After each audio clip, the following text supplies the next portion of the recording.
My name is Prashant Sharma. I'm a part of the marketing function at IMjobs and Hirist.com, which is, of course, a part of the Infoedge conglomerate, much like Naukri.com.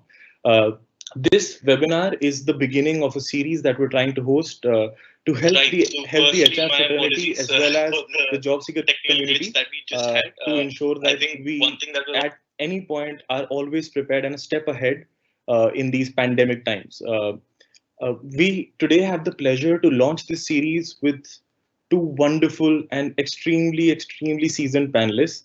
Both of them aren't too happy with my introduction skills, which is why I'm going to use one line, which I don't think they will like, but I'll use it anyway. Combined, we have about 7 decades of experience on our panel today, and it's just two people. Uh, with respect to who they are, I'll start with Ms. Sharmeen Khalid. She's the CHRO of the InfoEdge India family. She's someone who's been at this organization for close to 2 decades. Apart from that, her experience spans close to 3 decades. We're very excited to launch this with her. Apart from that, the second guest here is Mr. S.V. Nathan. Of course, you already know him. He's an influencer, he's a leader, he's inspirational. And as someone who's already met him, I am also a big fan of him. One thing that I would like to avoid in his introduction, as he shared, is not give too much of his career, but he enjoys watching movies, cooking, and he enjoys messing up the kitchen. Those are his words, not mine at all. But before we move forward with him, I'd like to quickly invite Ms. Sharmeen Khalid to share her opinion, her context setting, and what is recruitment in a post-pandemic world and in the current world looking like to her. Sharmeen, ma'am, over to you to start things. Thanks, Prashant, and good evening to all the all people who are who've joined us in the webinar. Welcome all of you, and I'm really looking forward to the next 45 minutes. I'm sure all of us will come out of it more enriched, and we'll learn new things as we sort of go on during the in this webinar. First of all, I'm really wishing that all of you are healthy and fine, both physically and emotionally. These are trying times, and we are trying to do our best. So wish you, all the best in these trying times.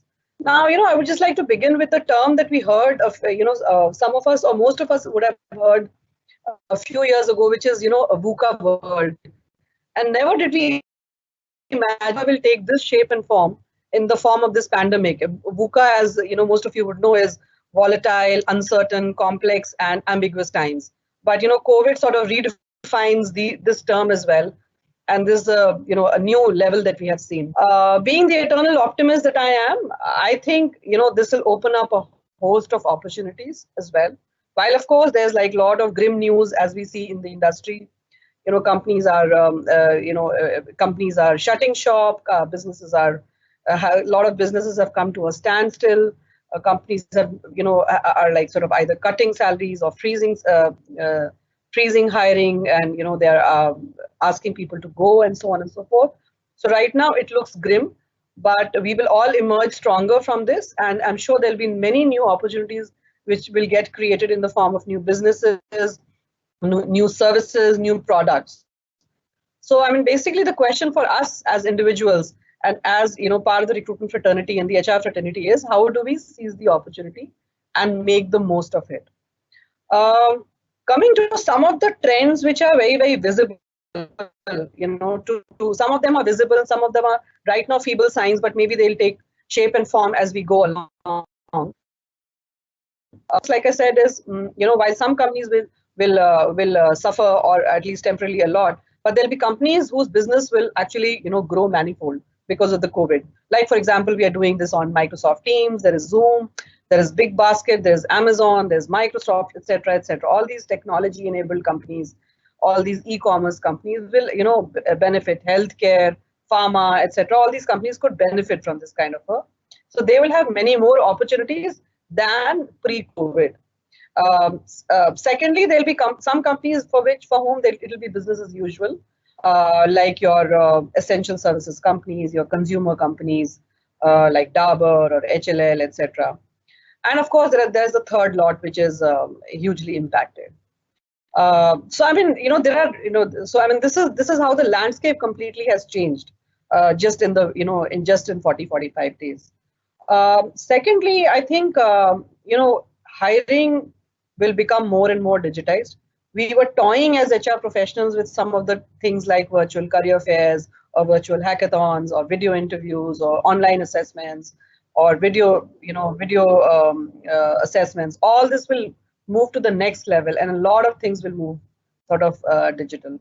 That's the second trend which is looking like it. Third is that all of us have been like pleasantly surprised, or rather surprised by our potential to work from home, which means that many jobs could move work from home. Now, what does that mean?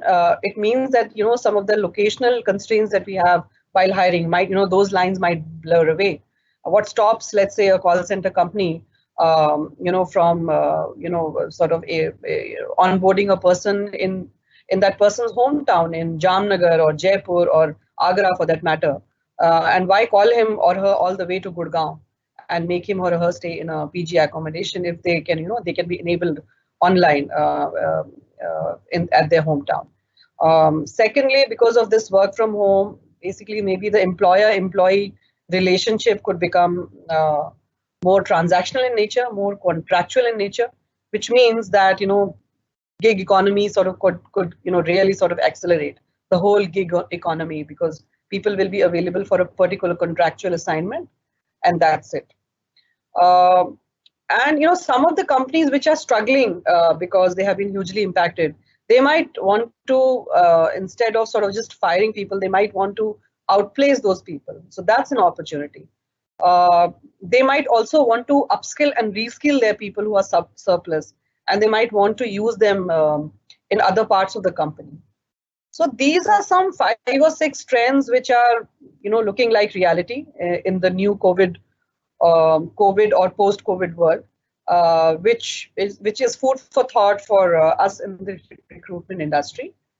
And therefore, now, what is the message that I want to give to all people? Remain connected to your stakeholders and customers.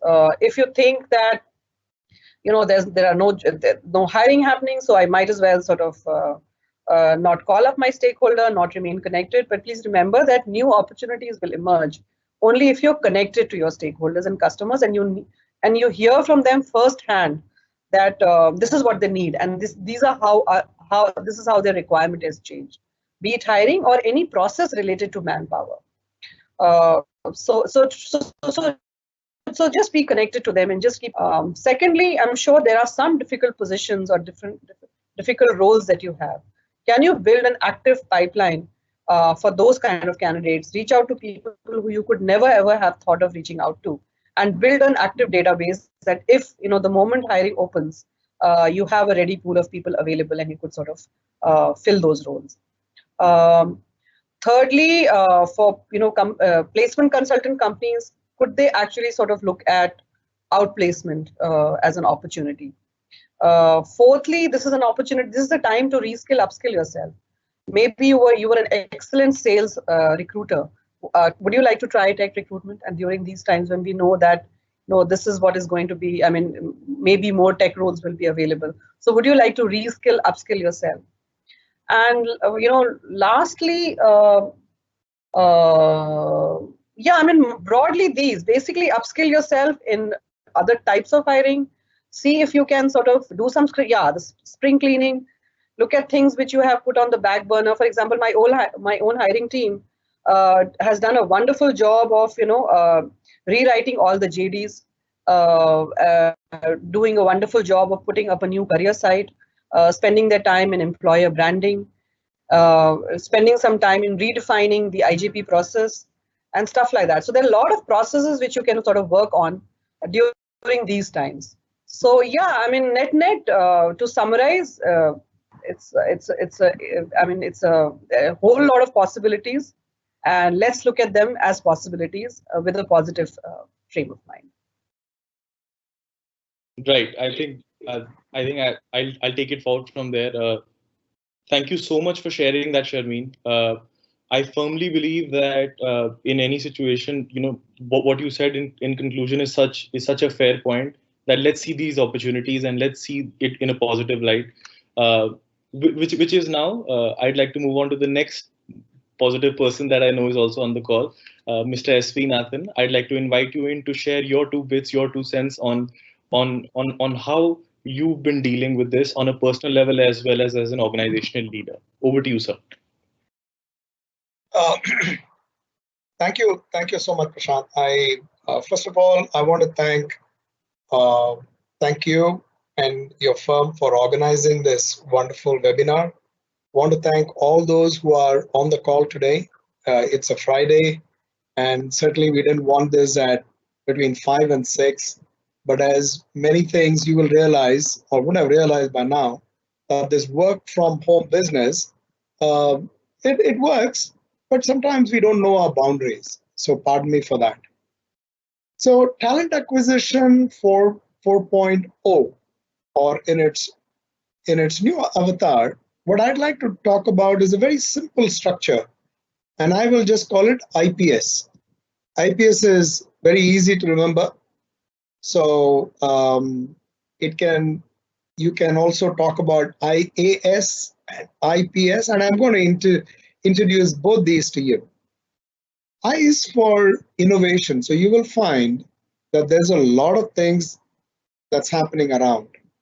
And so when you're thinking, you're looking at what's the next big way in which you're going to get your people back, and because you hold out certain skills. So what are the ways that you're now going to be innovating for companies to come to you? How do you craft jobs in an opportunity deprived organization or opportunity deprived individuals? Both. Because one of the big things that you guys do is your ability to get people to shake hands. It's almost like a matrimonial site, and you do a fantastic job of this. So how do you do that? Then the third one is a lot around how will you innovate to learn more, and Sharmeen touched upon this as to what can you do to be more innovative. And I've always found it useful to learn and reskill yourself. And when you do that, then you'll find that there are a few things that keep popping here and there as ideas. The second one I talked to you about was the P of this IPS, which is to do with process, or A of IAS, called application. So what kind of application, programming, interface will you use in any of all that you're going to be doing? How will you digitize this whole process? How will you automate? How will you, at the moment, I'm not sure whether you're doing a lot of work on analytics, and can we start doing that? How can you use a very good CRM where you can manage your clients? Today, just because I'm not recruiting, if somebody does not call me, then I start to worry and I say, does he or she know my business good enough? Well enough so into the future what really happens. And I'm going to speak about the future very soon. So I talked about innovation process, and this is just a framework, and I'll get on to a few more things. The third one is about strategy. And strategy, you got to be looking at forecasting. Forecasting is more to do with, okay, as an organization, what will you be now moving into? How will you explore the new ways in which you're going to be looking at compensation and compensation benchmarks? Recognize that when companies look at you, they also say, how can I have resources? Either speed is what I need, or the second thing is whether they are cost effective. How do I understand job skills? Recognize that today Google does not even care whether you have a degree or not, whether people have degrees. They're looking at skills. So do we understand skills? So understanding. So that means that we've got to be investing a lot in understanding skills. How do we automate? How do we redeploy and help organizations redeploy? Many times, even if you're sitting in from outside, you can provide that bit of information, because You see, you would have placed somebody in an organization. You know that person best and his or her motivation. And they always stay connected. By the way, you stay connected with them as well. So if you look at the strategy today, look at what are the areas which are high in demand, which will have a quick rebound, and which are the ones which are going to be impacted and take longer. Longer will be oil, gas, automobiles, the consumer sector, real estate. They are badly affected. The one which is quick on the rebound will be ITS, financial services, pharma again is doing well, healthcare, EPC, infrastructure, they'll all do well. So what does it mean to me? What do I have to be doing? So very, very easy. First, you have to connect. You have to make sure that you connect with all the people that you know best. You need to connect with the people who are in organizations. You need to connect with your clients. You need to connect with your people. Second, you really will have to care for your clients. And when I talk about care, I'm talking about how you can make it easier, because currently, even with the fact that you're all working from home, you and I, everybody, we seem to be far more well connected than ever before. So if this can happen, you can take this out into the future as well. How do you look at things like automation that will help you? And by the way, all of this will not happen immediately, but at least those ideas will come through. There are a lot of challenges that will come your way. One of the big challenges is if offices are going to disappear. I'm not saying that they're going to disappear overnight. So offices are going to change their complexion. TCS has gone on record to say 75% of my people are going to be at the client side, and outside my office, only 25% will be there. So a big fancy building is not going to attract people. What will attract is what you have always been good at, getting people to understand what is work, because the one that motivates people is work. And how do you sell that work well? So your job in the absence of offices, or at least in the absence of offices going forward, is going to change dramatically. People are going to be reliant a lot more on you, because if organizations are having a freeze now, they're going to unfreeze at some time. And at that time, there's going to be a tsunami. Are you being ready in readiness for this particular tsunami? 2, do you really understand this new tsunami that is likely to strike you? And 3, do you now understand the big value that you provide? What is your differentiator? Your differentiator, and I'll just sum this up, your biggest differentiator is speed. You understand the need. You're open. When I say open, you really understand, you're being honest both with the person who's going to hire you, and you're also honest with the person that's going into an organization. You're going to rely a lot on empathy. And today, empathy is not by meeting each other. How do you really enhance your empathy on a Zoom call? There are new ways of learning. So you got to get into new ways of learning. And of course, how do we start to communicate better? The biggest angst that organizations have with institutions that work a lot with them in securing talent on board is this lack of communication. That's undergoing a big change. And personally, what values will you now stand for? Because in the past, you would be looking at, okay, so this is a sector which is doing well for me. I will focus on that. Now, what value will you have for a sector which may not be doing well today, but tomorrow it could come back? Example, you could look at consumer. Consumer may not be doing great today, but it is going to come back with a bang. So there is a model around it, and that model is, how do you connect? And two, how do you care? And the third one is, how do you differentiate? So connect, differentiate, and care. So if we start to look at this as a beginning, so that's a great way to redefine yourself, what your organization is doing, and recognize there is a purpose and a meaning to all what we do. With this, let me stop here. There's a lot that one can speak about. I would rather listen to you, listen to your questions, and see what we can do to respond to those. With this, let me turn this over back to Prashant. Right. I think thank you so much for sharing all those insights. I think one very key aspect that we learned again was about developing new formats, developing new systems and processes with this time. And of course, you spoke about the tsunami that may come soon.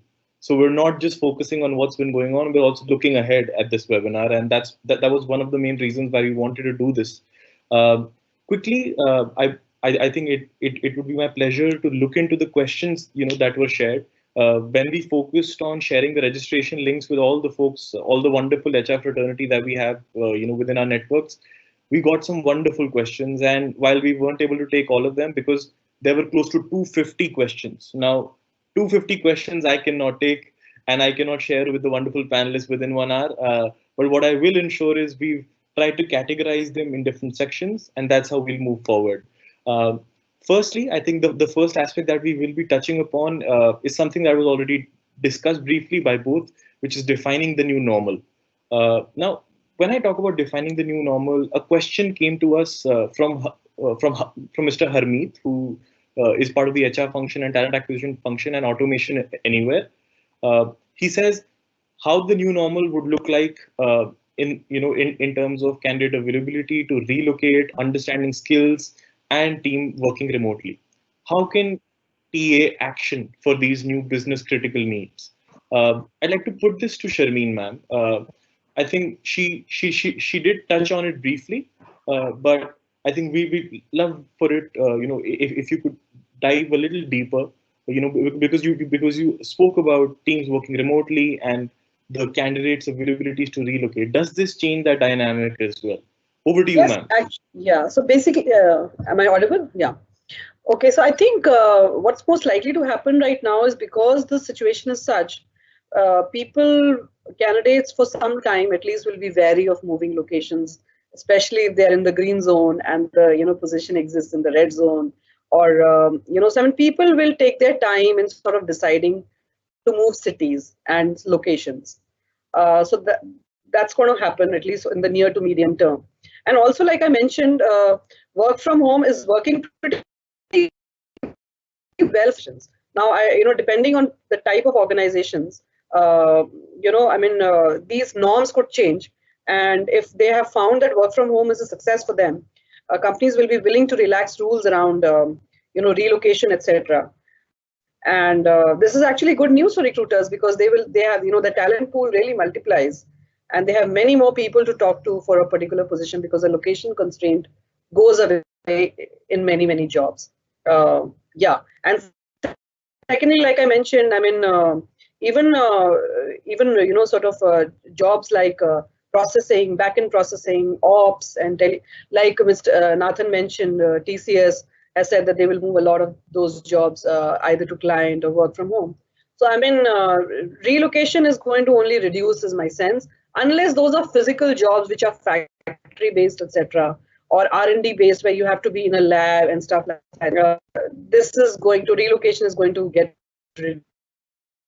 reduced in the mid to long term. Great. Thank you for those. Thank you for those insights with regards to that. I think some great examples there as well. In addition to what you had shared originally, staying in the same realm, I'd like to ask Mr. Nathan. How can and this question comes to us from a gentleman called Satish from Cognizant. He asks, how can talent acquisition utilize this opportunity to redefine its service design and operating model? Now, I know you've spoken a little bit about this, but if you could just spend a few more moments on this, uh, how can TA take this opportunity to reduce and redefine its service design as well as operating model? Over to you, sir. So, Satish, thank you so much. I think this is a great opportunity for talent acquisition to redefine itself. What do organizations really look for? Our biggest problem is getting people on time. Our biggest problem is getting them at the right cost and getting people who are just not plug and play. These are the kinds of people who can work with us for a certain period of time and not just fill a certain position and then drop off the chair. There are three things that TA can do at the moment. One, try to understand the business in its new ways of what the business is likely to transform into. So understanding the business is going to be extremely important. So that's the first thing that I will throw out to you. Two, in the past, we could always get away with saying, okay, you know what? It's a hot market, it's difficult to get people in the market, and you can give all kinds of excuses. And businesses would look at you and say, yes, I think so. And anecdotally, you could get past that. I don't think that will work anymore.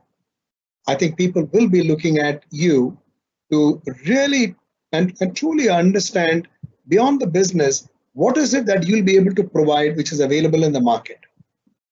They are looking at you not as talent acquisition, but actually as a talent acquisition advisor.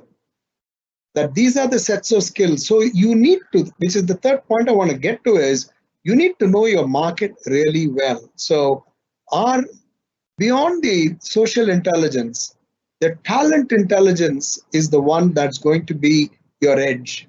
Any person who can stand up and volubly talk about what is the migration of talent, where is it moving to, what is the talent coming into the market, and how long does it take for skills to change, what are the kind of patterns. If somebody can even spend about 30 minutes with any business leader, giving them a sense of what is happening, you can differentiate yourself.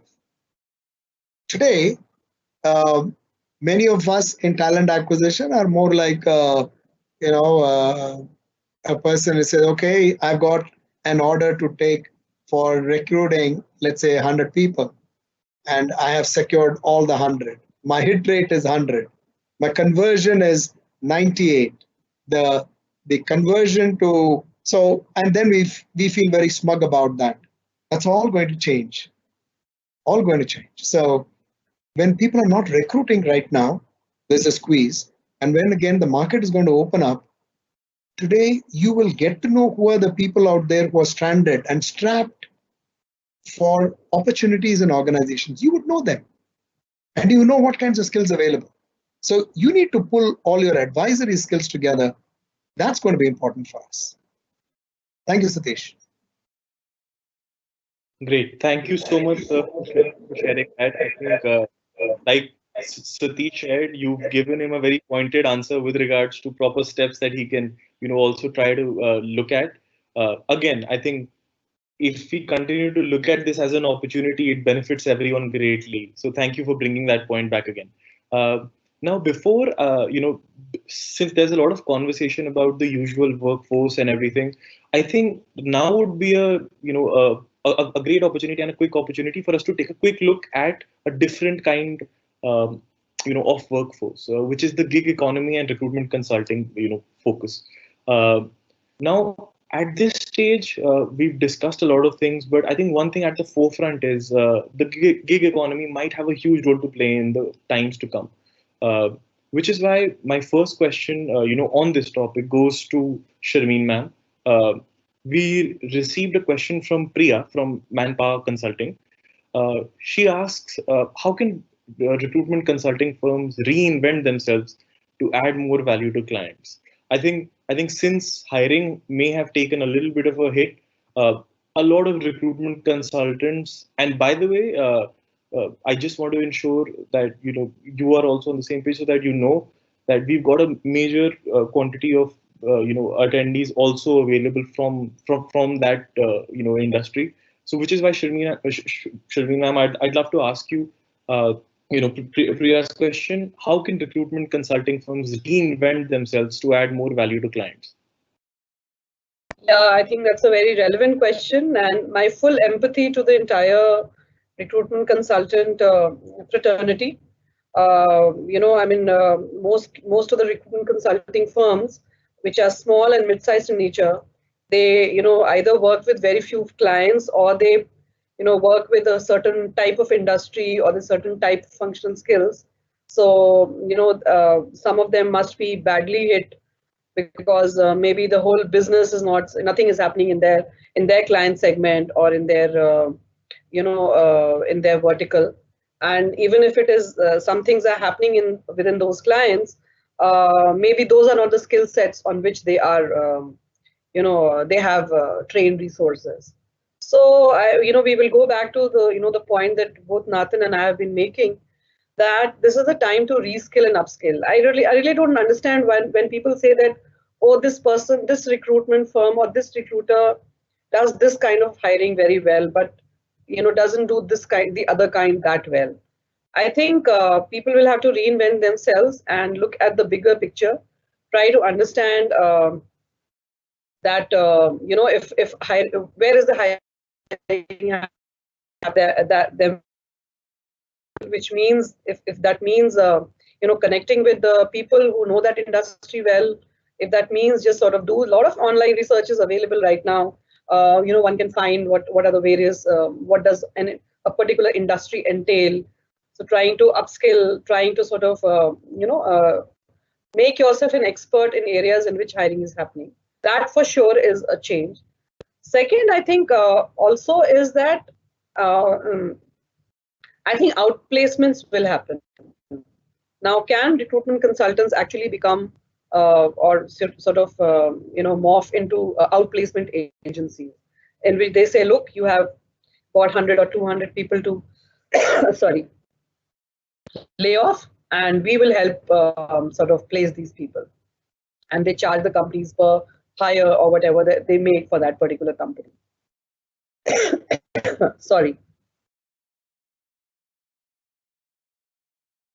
And the third could be like we mentioned, that there will be, a lot of recruitment consulting firms, their whole business model is based on, per hire, a certain percentage of the fee, and so on and so forth, because there is a certain time which they take to fulfill that requirement. But if, contractual based employments become very, very normal, then, the norms of hiring might change. And therefore, how should they actually capture data on candidates, and what data becomes more important? That they will have to look at. Maybe whether this person has great, leadership skills or not. Maybe that is not that important if it's a contractual kind of an obligation, or maybe it's not important if this person has changed many jobs or not, because stability is not that's an organization is looking at. So stuff like that. So if there are contractual roles which will become the norm, what is the kind of data that needs to be captured for candidates, and building a whole model around it, and trying to move into that kind of a hiring, and which means a different kind of a revenue model as well, in which you actually take a per person kind of a markup instead of a finder's fee. So I mean, basically trying to understand from the business again, what is it that has changed for them, and then redefine their business norms around that. I hope I was able to answer the question fully. Absolutely, absolutely, and thank you so much, ma'am, for sharing those insights. I think you also let loose a few business plans for them as well in the middle there. I'm sure our webinar attendees will take cues from that. I'd like to sort of pose another question within the same framework to Mr. Nathan now.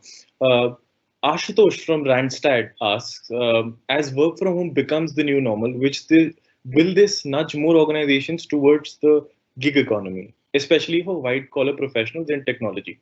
Now, I think it's a great question, and we'd love to hear your thoughts on it with regards to moving towards a gig economy from a white collar point of view, especially from a white collar technology professional point of view. This question is from Ashutosh from Randstad. Sir. Yeah, Ashu, this is a wonderful question. Churchill once said, "Don't let any crisis go waste." And this is a crisis where people are redefining themselves. They're also trying to take a look at what they are really good at. What will they really learn about this from? Even if companies are going to be laying off people or somebody's going to be losing a job, it's not seen as, well, this person is not okay, that's why they lost. So gently, we are moving to acceptance of the fact that there could be chunks of time when somebody is not available. And that could be for different reasons, looking after a parent or caregiving of some sort, or investing in their own learning, whatever. So all this points to a certain rise in the way that the gig economy will start to work. We have actually scratched the surface on gig economy. Today, we don't even know. Today, we don't have great portals that we can go to where we say that if we get onto this portal, we'll get the best of the gig economy workers. So for people who are working in consulting companies into recruiting, they can provide enormous amount of knowledge, because I believe that this is the one that's going to slowly move up in very many organizations. So look at it this way. There was a time when we always very worried in trying to secure somebody who's going to be a carpenter. So there was always your own carpenter that was available. Today, we have no hesitation in calling a bourbon clap and you file something.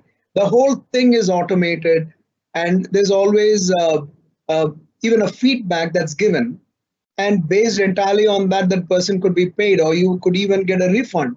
Look at the way that the whole thing is started to move. So this is one area which is going to gather a lot of traction. So I believe, short answer, this is going to be on the rise, but it's going to be a little shaky in the beginning, but it will settle.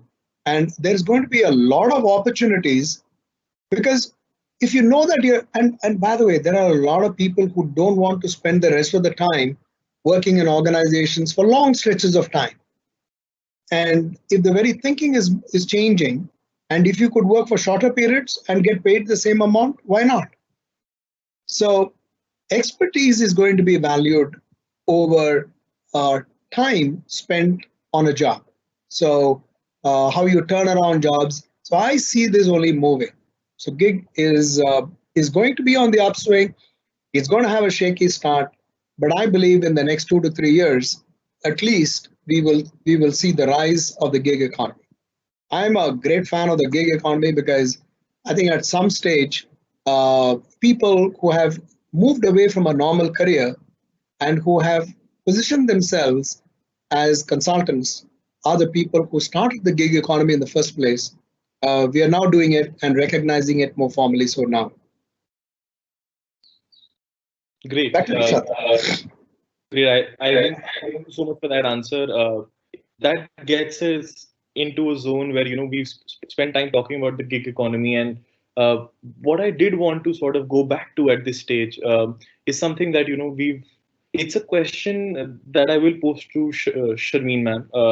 It's a question that I think is a little, it falls under the section that I'd like to call, is the worst behind us, from a slightly negative point of view, but from a positive point of view, is this the future of that? What is the future of talent acquisition with regards to, so we have a question from Roshan from CNH Industrial.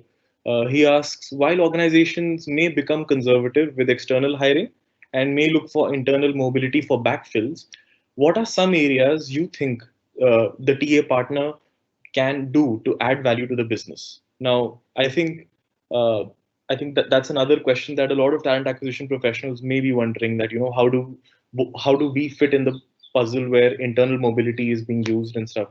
Um, so, Sharmeen, would love to hear your thoughts on that. Yeah, I mean, I think recruitment folks understand the talent set. They are the ones actually who hired these people who are now being internally, wanting to be moved, right? So they are actually in the best position to, facilitate movements internally as well. Uh, the issue that I've seen some of the recruitment, folks run into is that uh, they shy away from these kind of roles. They are most comfortable actually sourcing talent from outside and facilitating the whole selection process and onboarding the person. And stuff like internal job, internal job movements, etc., doesn't come naturally to a lot of recruitment folks, is what I've seen. Which is why, again, this means that they need to reinvent themselves and they need to actually ask that, okay, if this is the role available, or if this is what my company needs help in, what can I do to reinvent myself, and in what part of this whole process do I get my own high? I mean, the biggest high for any recruiter is to, close a position and onboard the position within the given time, frame, and with high quality parameters. Oh, I mean, I upped the quality, I got them a person that they wanted, and I got them within the time and within the budget. But internal movement is not as it's a bit of a drudgery, right? So therefore, what I'm trying to say is that try to reinvent themselves a little and see that how to actually what can they do to move people internally. They can run an excellent IJP process, internal job posting process. They can actually build a whole job board around it. If they don't have one, it's very easy to make, and actually invite applications and help the HR business partners actually move around those people. Secondly, they can actually help the HR business partners build a whole, again, skill set mapping of people who are available, and what kind of skill sets they have, where are those people needed, what will the process of selection, rejection, and stuff like that, reinventing the whole process all over again. So it's a huge opportunity, and I think recruitment professionals should leverage it. Great. I think what we heard there, with regards to the IGP plan, anything that they can do to partner with the HR business partner, do a better job at mapping. I think all of those are great insights, and I'm sure. Yeah, one more thing. I mean, there could be some kind of reskilling and upskilling also, which would be needed. So actually, sort of build a database of help, build HR business partner, a database of those people that, okay, this person is doing X job, the need is in the Y job, this is the gap, and this is what is needed to fill that job. So between the HR business partner, the COE team of learning and development, and the hiring team, all these three teams can come together to do a great job of running this internal movement program. Sure. I think that strengthens the point about collaboration within the HR vertical itself, across the various teams. Thank you so much, ma'am, for that answer. Uh, Next, I think there's only one person I'm going to put the next question to, because I think Mr. Nathan uh, has sort of built a brand for himself, for the organization, with a great team and some great initiatives. Uh, there's very few who would be able to enlighten us as much as him on this topic. And the next question that sort of comes to us is on employer branding. It comes to us from Shweta, who is a part of the senior HR team at Indus Valley Partners. She asks, given the sudden shift to technology, how can mid-sized organizations, where their EVP is centered around great people, continue to fill critical positions? So, while everyone may have the latest cutting edge technology, a lot of, the best organizations may have the best tools available to them. how does a mid-sized organization who continues to have a solid EVP on people continue to fill critical positions? I think over to you, sir. Um, so I think this is a great question, and I was, even as the question was being asked, I was reminded of the fact that the founder of Swiggy, one of the three founders, he quit Swiggy to join another firm. And it's not a very well-known firm. The very fact that he put his entire weight behind a firm, which is not very well known, uh, goes to prove that in more ways than one, it's the job or it's an opportunity that really starts to pull people. And several years ago, and I'm talking about the time when I was a lot younger, we were sitting down in you can imagine this, huh? We were sitting in a room. It was not like a garage, but it was just an empty floor. There was just one desk which was available, a couple of chairs. That's it. And we had to get across and create a name. So we sat around that table, two of us. We didn't have chairs for everybody. A couple of us sat on the floor. Some of us were walking around. We wanted to build a company which was into networking software for telecom. So this is not like the ordinary ones. This is like super specialization. And when you had a lot of Japanese firms, and they were the best in the country and in the world, and you wanted to attract people into this company, and we were wondering, first we created a name for that company. And I still remember it was Net Brahma. That was the name of the company. It was an offshoot of a company called Planet Asia. And the whole EVP was around work. It was nothing to do with the name of the organization. Because today, skills are valued. You will be able to pay that kind of money for that particular skill. Any amount of whatever that is around, okay, these are all the attendant benefits, that can be provided for. But people want to belong to a good brand. And that was the way it was for a long length of time, which is not a bad thing. But for smaller organizations, a great way to do that is what pulls people into organization is the kind of work. Let me give you examples. I mean, you don't have to go far. There is an organization not very well known in today's world with all the people who are on this call. The name of this organization is Engineers India.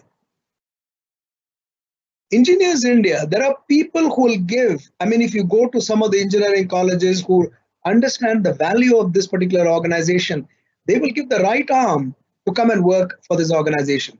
It's a Government of India enterprise. It attracts the best of people.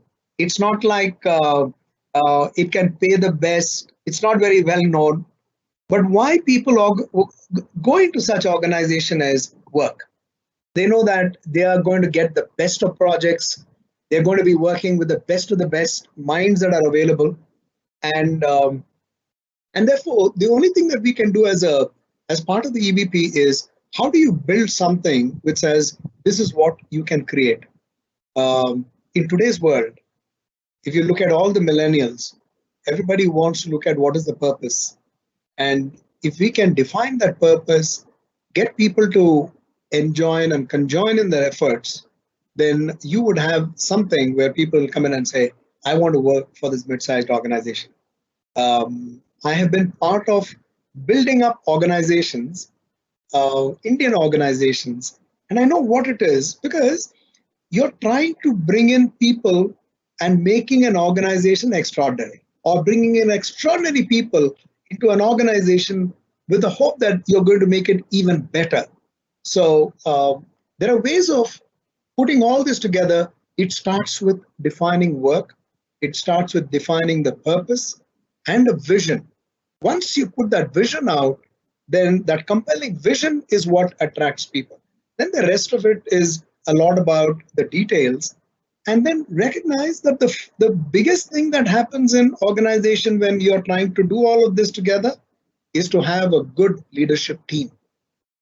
So starting with a good leadership team, and then when you find that others start to join, people will say, this is a good organization. I'd like to be part of this organization. So that's how you start to build an organization. Brand gets built over time. You don't start to say, I want to build a brand and I'm going to do this. You start by saying, I want to build a good organization. This is what I have as an EVP. And this is how we will be doing things. And all of us know this. If it's about culture, if it's about values, if it's inherent value for the people that you hold, if it's about respect. Now, all these, many people think are given. It's not given. They have to be built, and very carefully so. Then you would be able to attract a lot of people.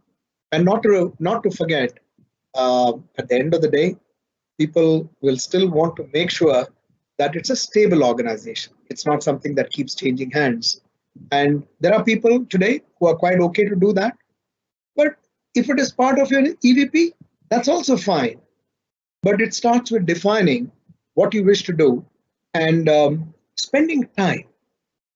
This is where many of us who are on the call today are invested. My greatest ally at the time when we were building out these organizations, and credit goes to many of you, are the talent acquisition specialists. Because you people help to build organizations. You know how to spot them. You know how the best of the best are. You know how people are wired. And you'll be able to bring those people on board. Sometimes you don't know what you bring to the table. Many times you possibly think that, okay, I'm adding a certain dollar value or a rupee value to the basket. No, you're adding value to the organization, and they will always come back to you. So back to Prashant.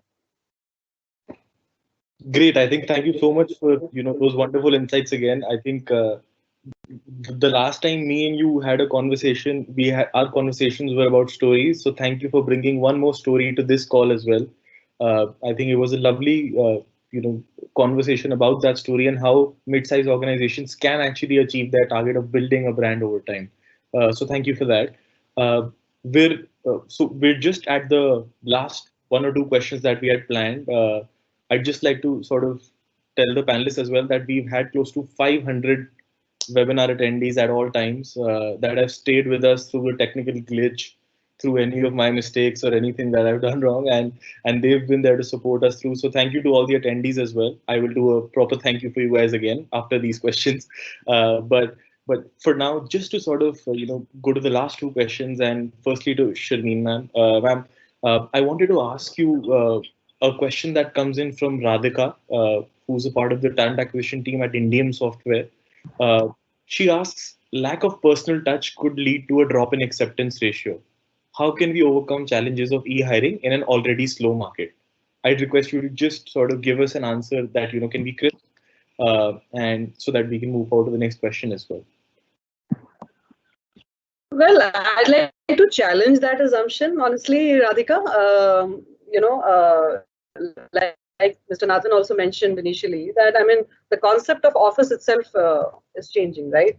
That personal touch was about sort of calling the person into the office, showing that person around, giving him a dream that, oh, this is where you will sit, this is where you will eat, and this is who I am, etc. So if those norms are changing and organizations are going to maybe reimagine the way of working, then I'm just wondering why will we not be effective in this changed world as well, right? While of course there's huge value in handshakes and and basically physically meeting somebody, and engagement levels are much higher.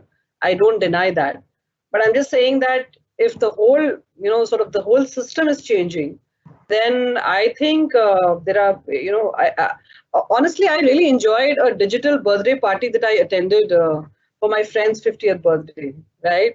And we all sort of prepared songs and we sang and we had a great birthday party, and I thought, wow, this is also different. and we, and I'm sure all of you must be doing it at homes with drinks in our hand and, just sort of wishing the person, etc., etc. So there was a lot of camaraderie and, happiness that we were able to create.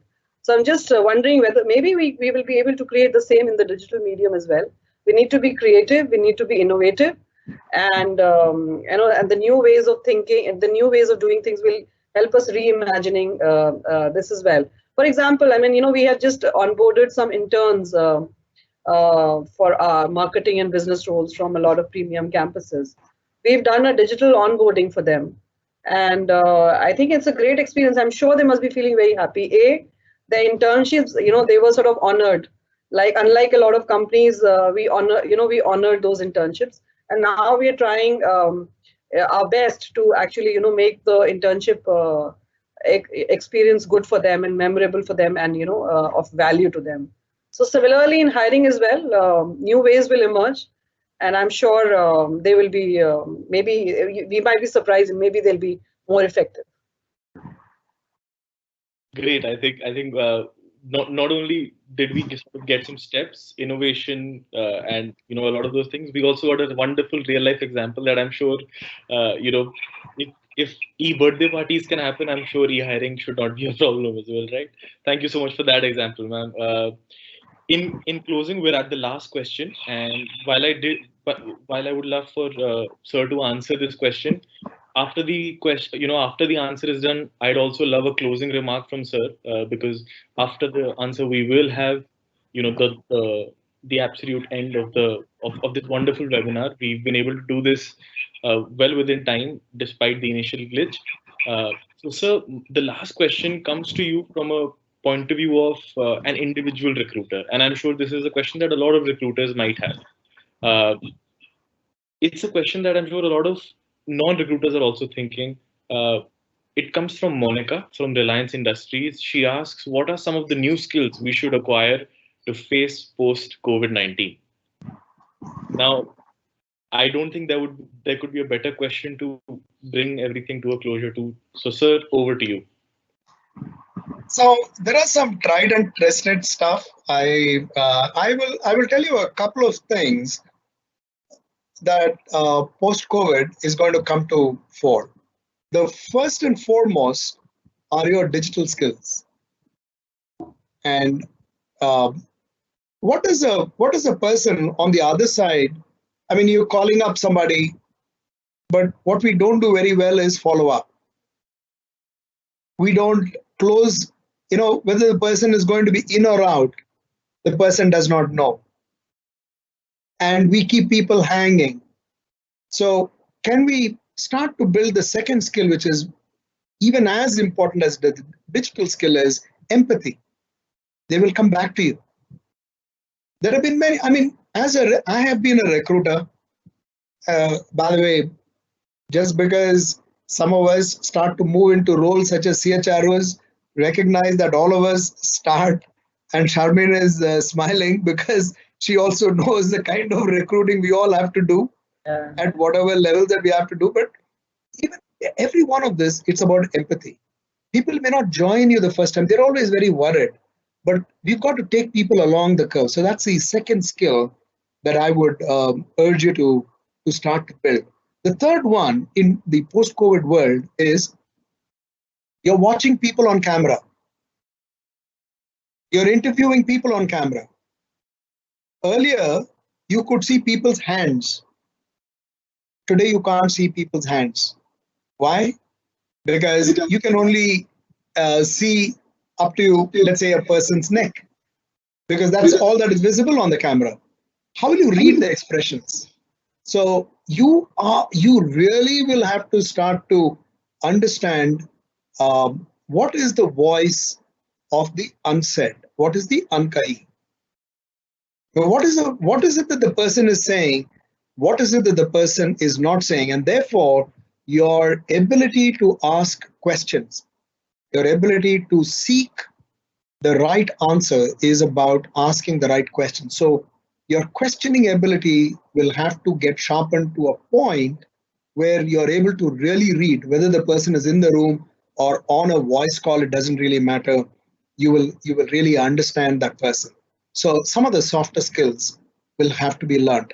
Last but not the least is something that I referred to earlier. You have to understand the industry and where it is moving to. You have to understand competition. You have to understand where are the large skill pools available. So you got to look at the pool. You got to understand. So, for example, all of us know which is the swimming pool that all of us would love to dive into, which is the river that we can swim, which is the one that we cannot. We need to understand all of that. And whereas it comes in very intuitively, here we have to make an effort. That's where it all starts. So one is on the hard skills, which is understand digital, understand patterns, understand what is happening. Till yesterday, you may not be interested in the economy of the country or the world or where the business is moving. Today, you need to understand that. So that's another skill. So you put all this in the mix, you will find that you'll get to be a better professional. Why only a talent acquisition professional? You'll be a leader of tomorrow if you do all of this. Because this skill is agnostic to whatever role that you're performing. So on that note, let me turn this back to you, Prashant. Great. I think once again, we've had some really real life examples as well within that conversation, things that we've all done and things that I think are, like you said, they're industry agnostic, vertical agnostic. Great to hear that again. Before I sort of conclude everything, Sharmeen ma'am, would you like to sort of just say one or two lines in your experience today and one closing piece of advice to all the wonderful attendees who spent their Friday evening with us, by the way. 400, Yes. 500 of them have spent their Friday evening with us. Awesome. That's great. Yeah, thanks to all of you. And, it was a very good experience for me to be in this webinar to sort of talk about some of these things which I've been reflecting upon and do some forward thinking with all of you. Thank you, Prashant, Utsav, Mr. Nathan, and all the webinar attendees. And all the best to you. Well, my closing remark will be with basically what I began with. Stay positive. There are a whole lot of opportunities. Just focus on sort of keeping yourself abreast, and digitization is the way ahead. Thank you. So would you like to say anything before we sort of conclude? Yeah, there are two things. One of them very close to what Sharmeen just mentioned. I have 4 words that have helped me through the best of times and through the worst of times. And these 4 words are things that I almost kind of write and hang up in my wall or write down on my notebook. It just says, even this shall pass. So we have to gear ourselves for tomorrow. So what is it that we will start to be ready? Because all of us, and by the way, we have all been doing it intuitively. When we were young, we used to learn how to walk, right? We used to trip and fall.